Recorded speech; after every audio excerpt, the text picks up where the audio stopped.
Hello viewers, আসসালামু আলাইকুম। কিভাবে মাইক্রোসফট অফিস অ্যাক্টিভেট করতে হয় লিগ্যাল ওয়েতে সেই প্রসেস এই ভিডিওতে দেখাবো। সর্বপ্রথম দিস পিসি ওপেন করতে হবে, then local disk C drive open করতে হবে, প্রোগ্রাম ফাইল ওপেন করতে হবে, মাইক্রোসফট অফিস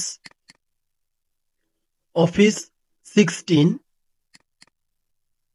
এখানে দেখা যাচ্ছে OSPPREARM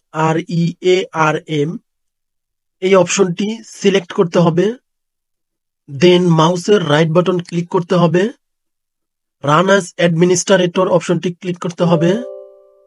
do you want to allow this app to make changes to your device? Just yes এ ক্লিক করতে হবে। একইভাবে 3 বার এই কাজটি করতে হবে। এখন মাইক্রোসফট অফিস অ্যাক্টিভেট হয়ে গিয়েছে। যদি ভিডিওটি ভালো লাগে একটি লাইক দিবেন। ধন্যবাদ।